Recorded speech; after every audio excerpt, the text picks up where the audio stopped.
కేంద్ర ఆర్థిక శాఖ మంత్రి నిర్మలా సీతారామన్ 2025-26 ఆర్థిక సంవత్సరానికి గాను ఈరోజు పార్లమెంట్లో బడ్జెట్ను ప్రవేశపెట్టారు. నిర్మలా సీతారామన్ కేంద్ర బడ్జెట్ను ప్రవేశపెట్టడం ఇది వరుసగా 8వ సారి.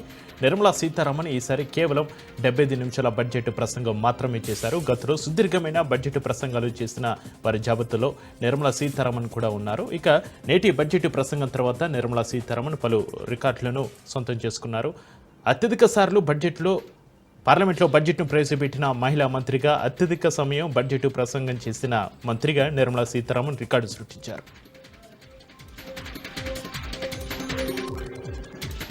కేంద్ర ఆర్థిక మంత్రి నిర్మలా సీతారామన్ 2025-26 ఆర్థిక సంవత్సరానికి గాను మొత్తంగా 50,65,345,000 కోట్లు కేంద్ర బడ్జెట్ను ప్రవేశపెట్టారు. మొత్తం రెవెన్యూ వసూలను 34,20,409,000 కోట్లుగా అంచనా వేశారు. మూలధన వసూళ్లలో 16,44,936,000 కోట్లుగా ఉండబోతున్నట్లుగా తెలిపారు. 2025-26 బడ్జెట్లో అత్యధికంగా రక్షణ రంగానికి నిధులు కేటాయించారు. ఆ తర్వాత గ్రామీణ అభివృద్ధికి నిధులు కేటాయించారు. శాస్త్ర సాంకేతిక రంగానికి 55,000 కోట్లు కేటాయించినట్లుగా నిర్మలా సీతారామన్ ప్రకటించారు.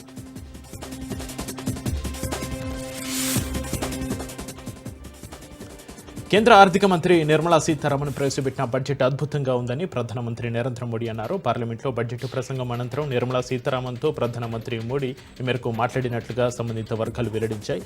ఈ బడ్జెట్పై దాదాపు అందరూ ప్రశంసలు కురిపిస్తున్నారని నిర్మలా సీతారామన్ను మోడీ అభినందించారు. బడ్జెట్లో వేతన జీవులకు కేంద్రం భారీ ఊరటల కల్పించింది. మధ్యతరగతి ప్రజలకు ఆదాయ పన్ను పరిమితిని పెంచింది. 12 లక్షల ఆదాయం వరకు పన్ను మినహాయింపు కల్పించింది. టీడీఎస్పై వడ్డీ ఆదాయంపై ప్రస్తుతం ఉన్న 50,000 పరిమితిని 1,00,000కు పెంచుతున్నట్లుగా కేంద్ర మంత్రి ప్రకటించింది. అద్దె ద్వారా వృద్ధులు పొందే ఆదాయంపై ప్రస్తుతం ఉన్న 2.4 లక్షల పరిమితిని 6 లక్షలకు పెంచింది. 12 లక్షల ఆదాయం వరకు పన్ను మినహాయింపు కల్పిస్తున్నట్లుగా ఆర్థిక మంత్రి బడ్జెట్ ప్రసంగంలో ప్రకటించారు. కొత్త పన్ను విధానంలో ఈ మినహాయింపును వర్తింపచేస్తామని తెలిపారు.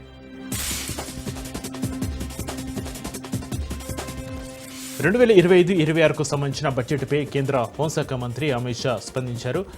మధ్యతరగతి ప్రజలకు ప్రధానమంత్రి నరేంద్ర మోడీ హృదయంలో ఎల్లప్పుడూ స్థానం ఉంటుంది అన్నారు. సంవత్సరానికి 12 లక్షల ఆదాయం ఉన్న వ్యక్తులకు ఎలాంటి పన్నులు చెల్లించాల్సిన అవసరం లేకుండా కేంద్ర బడ్జెట్లో వెసులుబాటు కల్పించడం పట్ల సంతోషం వ్యక్తం చేశారు. ఈ ప్రకటన మధ్యతరగతి ప్రజల ఆర్థిక అభివృద్ధికి తోడ్పడుతుందని ఆయన ఆశాభావం వ్యక్తం చేశారు. ఈ సందర్భంగా ప్రయోజనం పొందిన లబ్ధిదారులందరికీ అమిత్ షా అభినందనలు తెలియజేశారు. కేంద్ర ఆర్థిక మంత్రి నిర్మలా సీతారామన్ ప్రవేశపెట్టిన బడ్జెట్పై కేంద్ర సహాయ మంత్రి బండి సంజయ్ స్పందించారు. 12 లక్షల ఆదాయం వరకు ఇక పన్ను లేదని పేర్కొన్నారు. వేతన జీవుల ఖాతాలో ఇక కోతలు వాతలు ఉండవని, వారి బంగారు భవితకు ప్రణాళికలు మాత్రమే ఉంటాయని తెలిపారు. ఇది కేవలం పద్దు కాదని, ప్రతి భారతీయ కుటుంబంలో సంతోషాల పొద్దు అని అన్నారు. మధ్యతరగతి కుటుంబాల్లో చిరునవ్వులు, వేతన జీవుల ముఖాల్లో సంతోషపు వెలుగులు నింపిన ప్రధానమంత్రి నరేంద్ర మోడీకి భారతీయులందరి తరపున కృతజ్ఞతలు అంటూ ఆయన పేర్కొన్నారు. దేశం అంటే మట్టి కాదే, దేశం అంటే మనుషులే అంటూ ప్రసంగించిన కేంద్ర ఆర్థిక మంత్రి నిర్మలా సీతారామన్ దేశం అంటే కొన్ని రాష్ట్రాలే అన్నట్లు బడ్జెట్ ప్రవేశపెట్టడం బాధాకరమని మాజీ మంత్రి అన్నారు. 2025-26 బడ్జెట్ తన రాజకీయ అవసరాలే ఉపయోగించుకున్నది తప్ప దేశ సమ్మిళిత వృత్తిని ఏమాత్రం పట్టించుకున్నట్లుగా లేదన్నారు. కేంద్ర ప్రభుత్వం పదే వల్లవేస్తున్న వికసిత భారత్ ఇలాంటి వైఖరితో సాధ్యమవుతుందా అని పునర్సమీక్షించుకోవాలని కోరుతున్నామన్నారు. ఎన్నికలు ఉన్న రాష్ట్రాలకు పెద్ద మొత్తంలో వరాలు ప్రకటించి ఎన్నికలు లేని రాష్ట్రాల పట్ల వివక్ష చూపడం సరికాదని అన్నారు హరీష్ రావు.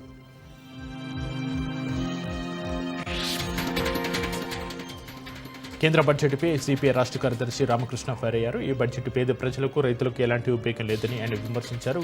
గ్రామీణ ఉపాధి హామీ పథకానికి నిధులు కేటాయించలేదని మండిపడ్డారు. మధ్యతరగతి వర్గాలకు కొంత మేలు చేసిన పేద ప్రజలను, రైతులను కేంద్రం గాలికి వదిలేస్తున్నారు.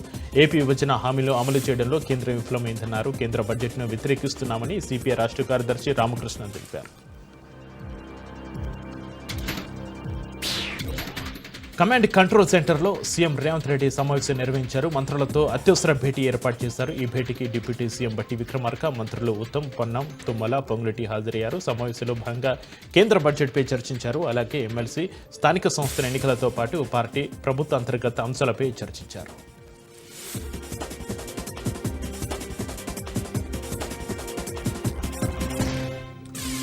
శ్రీ జోగులాంబ అమ్మవారి వార్షిక బ్రహ్మోత్సవాలకు రావాలని ఏఐసీసీ సెక్రటరీ సంపత్ కుమార్ ఆధ్వర్యంలో సీఎం రేవంత్ రెడ్డిని ఆహ్వానించారు. హైదరాబాద్లోని సీఎం నివాసంలో కలిసి బ్రహ్మోత్సవాలకు ఆహ్వానిస్తూ ఆహ్వాన పత్రికను అందజేశారు.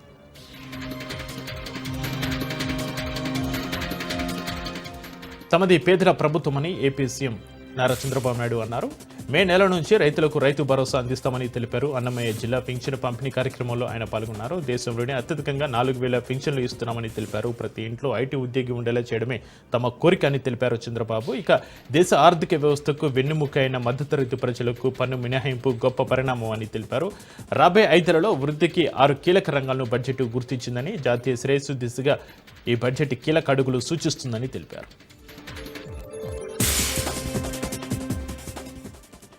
ఆర్ఎండ్బి చీఫ్ ఇంజనీర్లతో మంత్రి కోమటిరెడ్డి వెంకటరెడ్డి సమీక్ష నిర్వహించారు. ఈ సందర్భంగా అటవీ అనుమతులతో పెండింగ్లో ఉన్న రహదారులపై ప్రత్యేక దృష్టి సారించాలని సూచించారు. రహదారి భవన నిర్మాణ పనుల్లో వేగం పెంచాలని ఆదేశించారు. పనుల్లో వేగం పెంచి ప్రగతి చూపిస్తేనే మరిన్ని నిధులు సాధించవచ్చని అధికారులకు తెలిపారు. బడ్జెట్ నేపథ్యంలో అత్యవసరమున్న రహదారులపై ప్రత్యేక ఫోకస్ పెట్టాలని అధికారులను ఆదేశించారు.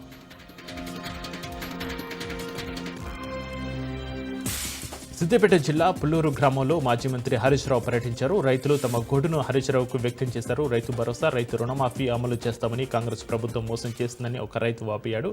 సర్పంచ్ ఎన్నికల కోసమే పథకాలను ప్రచారం చేస్తున్నారని రైతులు మండిపడ్డారు. పుల్లూరు గ్రామం వద్ద ఉన్న రంగనాయక సాగర్ ఎడమ కాలువలో గోదావరి జలాలను చూసి ఆగిన మాజీ మంత్రి ఎమ్మెల్యే హరీష్ రావు ఆనందం వ్యక్తం చేశారు. పార్టీ కార్యకర్తలతో ఆయన సెల్ఫీ దిగారు.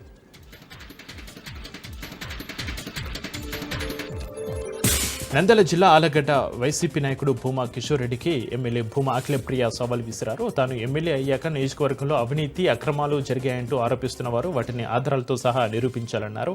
ఈ విషయంపై నేరుగా తమ ఇంటికే వస్తానని, డిబేట్కు జనసేన, బీజేపీ, టీడీపీ కార్యకర్తలు కలిసి వస్తున్నాం, సిద్ధంగా ఉండాలంటూ ఎమ్మెల్యే అఖిలప్రియ ఛాలెంజ్ చేశారు. ఢిల్లీ ఎన్నికల ప్రచారంలో మల్కాజిగిరి ఎంపీ ఈటెల రాజేందర్ పాల్గొన్నారు.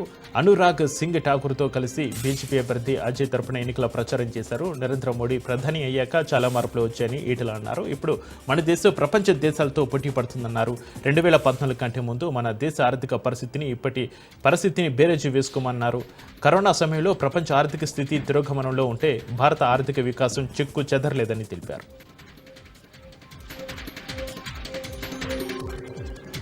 విజయవాడలోని కేఎల్ యూనివర్సిటీ అడ్మినిస్ట్రేషన్ కార్యాలయంలో సిపిఐ సోదాలు కలకలం రేపాయి. ఉదయం నుంచి అడ్మినిస్ట్రేషన్ కార్యాలయంలో అధికారులు సోదాలు చేస్తున్నారు. కార్యాలయంలో పలు డాక్యుమెంట్స్ను తనిఖీ చేస్తున్నారు.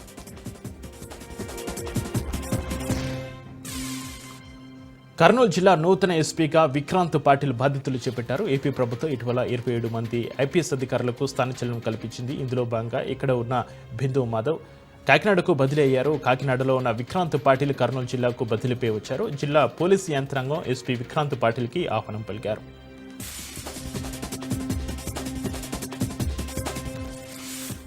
ఖమ్మం జిల్లాలో ఉన్న ఏకో టూరిజాన్ని అభివృద్ధి చేసేందుకు ప్రభుత్వం శ్రీకారం చుట్టింది. జిల్లా వ్యాప్తంగా ఉన్న టూరిస్టు స్పాట్లను గుర్తించే విధంగా చర్యలు తీసుకోవాలని అటవీ శాఖ అధికారులను జిల్లా కలెక్టర్ ముజామిల్ ఖాన్ ఆదేశించారు.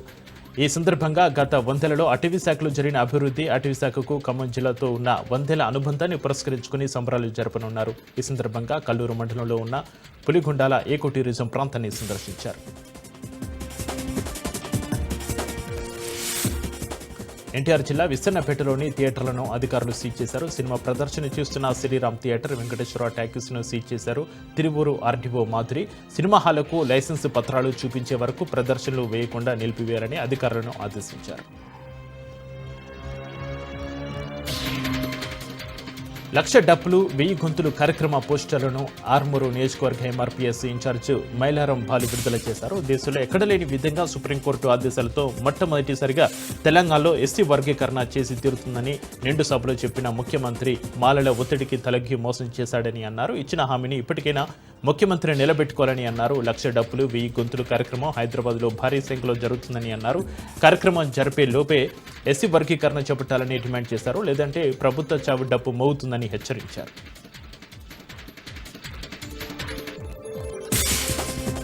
అంబేద్కర్ కోనసీమ జిల్లా పి గన్నవరం నియోజకవర్గం వైసీపీ నూతన ఇన్ఛార్జిగా గన్నవరపు శ్రీనివాస్ ఎన్నికయ్యారు. కూటమి ప్రభుత్వం చేస్తున్న పనులు రాష్ట్ర వ్యాప్తంగా ప్రజలు గమనిస్తున్నారని అన్నారు. జగన్పై విమర్శలు తప్ప కూటమి ప్రభుత్వం ఇంకేమీ చేయడం లేదని విమర్శించారు. సూపర్ 6 పథకాలు అమలు చేస్తామని అధికారంలోకి వచ్చిన తర్వాత మాట మారుస్తున్నారని మండిపడ్డారు. నియోజకవర్గంలో కూటమి నేతలే అక్రమ ఇసుక మాఫియా చేస్తున్నారని ఆరోపించారు.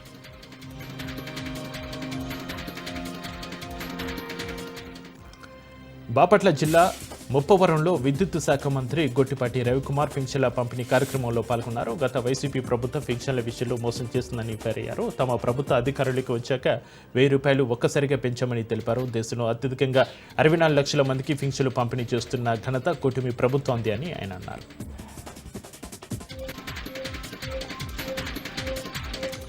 ప్రకాశం జిల్లా పెద్దారవీడు మండలం శివాపురంలో ఎన్టీఆర్ భరోసా పింఛన్లను ఎర్రగొండపాలెం నియోజకవర్గ టీడీపీ ఇన్ఛార్జి గూడూరి ఎరిక్షన్ బాబు పంపిణీ చేశారు. అనంతరం గ్రామంలో 5 లక్షలతో నిర్మించిన సీసీ రోడ్డును ప్రారంభించారు. ఓయూలో తెలంగాణ రాష్ట్ర తొలి ముఖ్యమంత్రి కేసీఆర్ జన్మదినం సందర్భంగా బీఆర్ఎస్వీ ఆధ్వర్యంలో రాష్ట్ర స్థాయి క్రికెట్ టోర్నమెంట్స్ను మాజీ ఎమ్మెల్యే ఖాదరి కిషోర్ ప్రారంభించారు. అబద్ధపు హామీలతో గద్దెనెక్కిన కాంగ్రెస్ ప్రభుత్వం ఇవాళ తప్పించుకుని తిరుగుతుందని విమర్శించారు. కాంగ్రెస్ ప్రభుత్వాన్ని అడుగడుగునా నిలదీస్తూ ప్రతి ఒక్కరూ ప్రశ్నించే దిశగా ముందుకు సాగాలని పిలుపునిచ్చారు. ఓయూ వేదికగా మాట్లాడాల్సిన మేధావులంతా మూగబోయారన్నారు.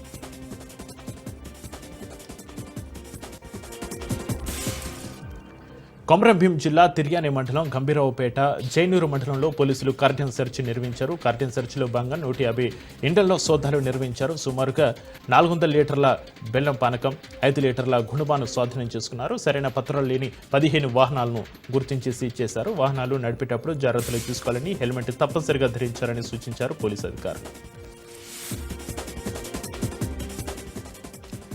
యాదాద్రి భువనగిరి జిల్లా చౌటుప్పల్ పోలీస్ స్టేషన్ పరిధిలో దారుణం చోటు చేసుకుంది. పంతంగి టోల్ ప్లాజాలో పనిచేసే రాజు అనే యువకుడిని పోలీసులు విచక్షణ రహితంగా కొట్టారు. తనను కొట్టిన 3 పోలీసులపై చర్యలు తీసుకోవాలని ఫిర్యాదు చేశారు.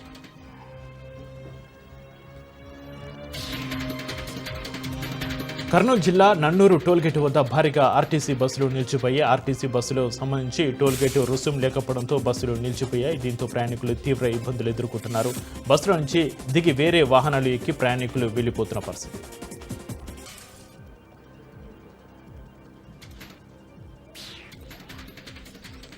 నెల్లూరు జిల్లా కావలి మండలం ఆనెమాడుగు గ్రామసభ రసబాసిగా మారింది.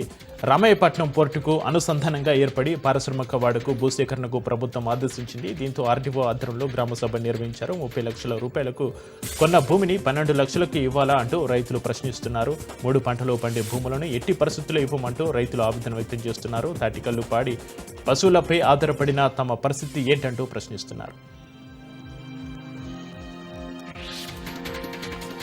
మంచిర్యాల జిల్లా గుడిపేట గ్రామస్తులు రోడ్డెక్కారు. మంచిర్యాల మున్సిపాలిటీని కార్పొరేషన్ చేస్తూ గుడిపేట పంచాయతీని విలీనం చేయడాన్ని నిరసిస్తూ ఆందోళనకు దిగారు. కార్పొరేషన్ వద్దు, గ్రామ పంచాయతీ ముద్దు అంటూ నినాదాలు చేశారు. మంచిర్యాల మున్సిపల్ కార్పొరేషన్ ఏర్పాటుతో ఉపాధి పని కోల్పోతామని స్థానికులు ఆవేదన వ్యక్తం చేశారు. ఇంటి పన్ను, నల్ల బిల్లులు పెరగడంతో తమపై అదనపు భారం పడుతుంది అంటున్నారు.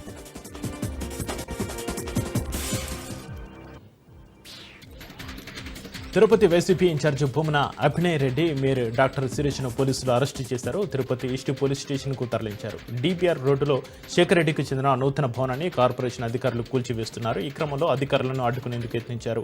ఎలాంటి నోటీసులు ఇవ్వకుండా ఆస్తులు విధ్వంసానికి కూటమి ప్రభుత్వం దిగుతుందని ఆగ్రహం వ్యక్తం చేశారు. అడ్డగించిన వైసీపీ శ్రేణులను పోలీసులు అదుపులోకి తీసుకున్నారు. ఫీజు రియంబర్స్మెంట్ బకాయిలను విడుదల చేయాలని డిమాండ్ చేస్తూనే ఇందిరా పార్క్ ధర్నా చౌక్ వద్ద Telangana private degree PG college management association ఆందోళనకు దిగింది. 3 ఏళ్లుగా బకాయిలు రాకపోవడంతో స్టాఫ్కు జీతాలు, కాలేజీ బిల్డింగ్లకు రెంట్ చెల్లించలేకపోతున్నామని ఆవేదన వ్యక్తం చేశారు. ఈ విషయంపై పలుమార్లు డిప్యూటీ సీఎం దృష్టికి తీసుకెళ్లామన్నారు. డిసెంబర్ 20లోగా పూర్తి బకాయిలు చెల్లిస్తామని హామీ ఇచ్చారని, కానీ ఇప్పటి వరకు బకాయిలు చెల్లించకపోవడంతో పలువురు యజమానులు ఆత్మహత్యలు చేసుకుంటున్నారన్నారు.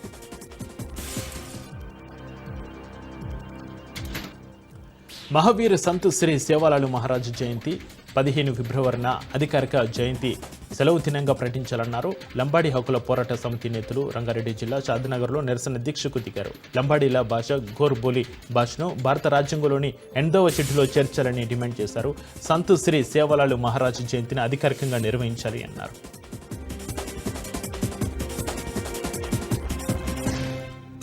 కృష్ణా జిల్లా మచిలీపట్నం రాజా సెంటర్లోని కర్ణాటక బ్యాంకులో ఇంటి దొంగ చేతివాటం బయటపడింది. అసిస్టెంట్ మేనేజర్గా పనిచేస్తున్న జి సోమశేఖరరావు బ్యాంకులో ఖాతాదారులు తాకట్టు పెట్టిన బంగారు నగల స్థానంలో రోల్డ్ గోల్డ్ నగలు ఉంచి ఆ నగలను కాజేశారు. చాలా కాలంగా జరుగుతున్న ఈ వ్యవహారం బ్యాంకు అధికారుల ఆడిట్లో వెలుగు చూసింది. ఈ క్రమంలో ఖాతాదారులు బ్యాంకుకు వెళ్లి తమ నగలు చూపించమని డిమాండ్ చేశారు. వారిని ఆందోళన చేయవద్దని బ్యాంకు 17 శాఖల in charge Raghavendra Prasanna, cluster head Nadendla Bhaskar Rao సూచించారు. ఈ వ్యవహారంపై బ్యాంకు ఉన్నతాధికారుల ఫిర్యాదుతో ఆర్పేట పోలీసులు కేసు నమోదు చేశారు. కృష్ణా జిల్లా గన్నవరం నియోజకవర్గంలోని ఎయిర్పోర్ట్లో విమానం గాల్లో చక్కర్లు కొట్టింది. ల్యాండ్ అవ్వాల్సిన ఎయిర్ ఇండియా ఎక్స్ప్రెస్ విమానం పొగమంచు కారణంగా గంటసేపు గాల్లో చక్కర్లు కొట్టింది.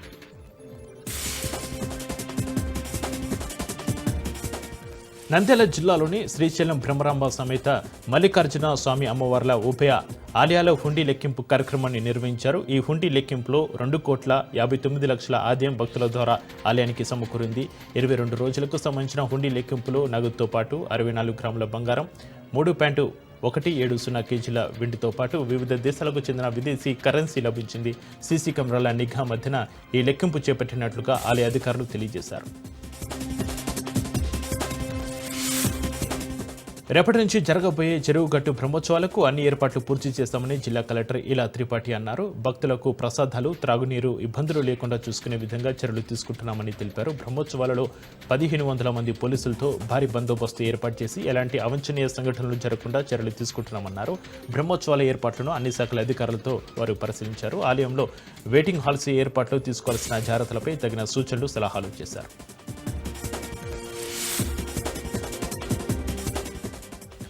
తిరుమలలోని బొందిపోటు పరకామణి భవనంలో టీటీడీ చైర్మన్ బిఆర్ నాయుడు ఆకస్మికంగా తనిఖీలు నిర్వహించారు. ముందుగా పరకామణి భవనాన్ని పరిశీలించి నాణాలు, నోట్లు, బంగారు, వెండి, ఇతర కానుకల విభజన ప్రక్రియను అధికారులను అడిగి తెలుసుకున్నారు. పరకామణి భవనంలో సీసీటీవీ నిఘా భద్రత ఏర్పాట్లు పకడ్బందీగా ఉండాలని అధికారులను ఆదేశించారు. అనంతరం బూందీపోటుకు చేరుకుని బూందీ తయారీ విధానాన్ని పరిశీలించారు. విధి నిర్వహణలో పరిశుభ్రంగా భక్తి భావంతో ఉండాలని పోటీ సిబ్బందికి సూచించారు. అనంతరం లడ్డు విక్రయ కేంద్రాన్ని తనిఖీ చేసి ప్రసాదాల తయారీ విధానంపై టీటీడీ చైర్మన్ సంతృప్తి వ్యక్తం చేశారు.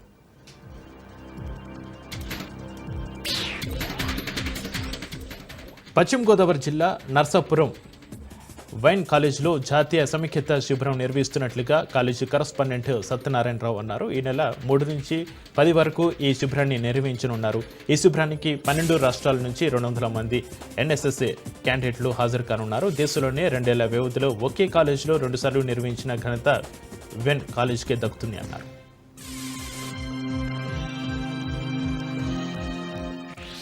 భద్రాద్రి కొత్తగూడెం జిల్లాలో భక్తి పారవేశంతో ఆలపించే భజన గానానికి ఆద్యుడైన శ్రీ భక్త రామదాసు 392వ జయంతి ఉత్సవాన్ని ఘనంగా నిర్వహించారు ఆలయ అధికారులు, అర్చకులు. ముందుగా భక్త రామదాసు విగ్రహానికి పంచామృతాలతో అభిషేకం నిర్వహించి నూతన వస్త్రాలు సమర్పించారు. అనంతరం రామదాసు చిత్రపటంతో పాటు వాక్యకారుల చిత్రపటాలతో రామనామ సంకీర్ణలతో గిరి ప్రదక్షిణ గావించారు.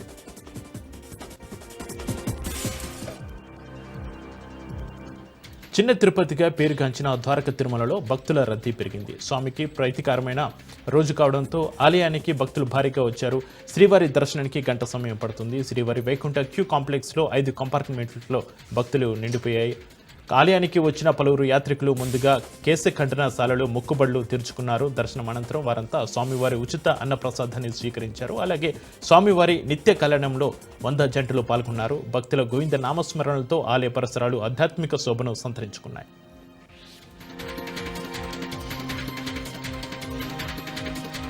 వసంత పంచమి సందర్భంగా కర్నూలులోని కొలను భారతి క్షేత్రానికి వచ్చే భక్తుల కోసం అన్ని ఏర్పాట్లు చేస్తున్నారు. రెవెన్యూ శాఖ ఆధ్వర్యంలో ఏర్పాట్లు ముమ్మరం చేశారు. ఆత్మకూరు ఆర్టీఓ క్షేత్రాన్ని సందర్శించి పనులను పరిశీలించారు. క్షేత్ర పరిధిలో అన్ని ఏర్పాట్లు పూర్తయ్యాయని ఆమె తెలిపారు. రేపు శ్రీశైల దేవస్థానం నుంచి పట్టు వస్త్రాలు వస్తాయని, స్థానిక ఎమ్మెల్యే, ఇతర అధికారులు అమ్మవారికి పట్టు వస్త్రాలు సమర్పిస్తారని తెలిపారు. నిర్మల్ జిల్లా బాసర ప్రసిద్ధ పుణ్యక్షేత్రం శ్రీ జ్ఞాన సరస్వతి అమ్మవారి ఆలయంలో నేటి నుంచి వసంత పంచమి వేడుకలు ప్రారంభమయ్యాయి. ఈ సందర్భంగా సరస్వతి, మహాకాళి, లక్ష్మీ అమ్మవార్లకు ప్రత్యేక పూజలు నిర్వహించారు అర్చకులు. ప్రత్యేక పూజల్లో స్థానిక ఎమ్మెల్యే పవర్ రామారావు పటేల్ పాల్గొన్నారు. గోదావరి నదిలో భక్తులు పుణ్యస్నానాలు ఆచరించిన అనంతరం సరస్వతి అమ్మవారిని దర్శించుకుంటున్నారు. దీంతో అమ్మవారి ఆలయం భక్తులతో కిటకిటలాడుతోంది. నిర్మల్ జిల్లా బాసరలో ఎమ్మెల్యే పవర్ రామారావు పటేల్ వినూత్న రీతిలో నిరసన తెలిపారు. వసంత పంచమి వేడుకలు ప్రారంభం కావడంతో గోదావరి ఘాట్లను శుభ్రం చేశారు. ప్రభుత్వానికి ఎన్నిసార్లు విన్నవించుకున్నా కూడా పట్టించుకోవడం లేదని అసహనం వ్యక్తం చేశారు. ఇప్పటికైనా ప్రభుత్వం పట్టించుకుని బాసరను అభివృద్ధి పరచాలని ఎమ్మెల్యే డిమాండ్ చేశారు.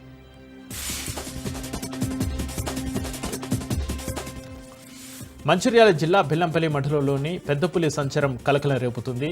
పెద్దనపల్లి పరిసర ప్రాంతాల్లో పెద్దపులి పాదముద్రలను స్థానికులు గుర్తించారు. సమాచారం మేరకు సంఘటన స్థలానికి చేరుకున్న అటవీ శాఖ అధికారులు పెద్దపులి సంచరిస్తున్న ప్రాంతంలోని శ్రీ చైతన్య ప్రైవేటు పాఠశాలకు సెలవులు ప్రకటించారు. ప్రజలు అప్రమత్తంగా ఉండాలని అధికారులు హెచ్చరించారు.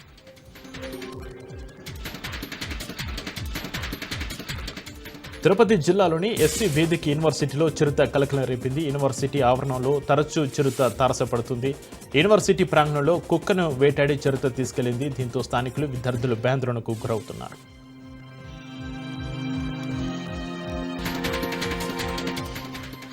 దేశీయ స్టాక్ మార్కెట్ సూచీలు ఫ్లాట్గా ముగిశాయి. బడ్జెట్ విషయంపై ఉదయం స్వల్ప లాభాలతో ప్రారంభమైన సూచీలు తర్వాత తీవ్ర ఒడిదుడుకులకు గురయ్యాయి. రోజంతా లాభ నష్టాల మధ్య కదలాడిన సూచీలు చివరకు ఫ్లాట్గా ముగిశాయి. సెన్సెక్స్ 5 పాయింట్ల లాభంతో ముగిసింది. అయితే నిఫ్టీ 26 పాయింట్ల నష్టాన్ని ఎదుర్కొంటోంది.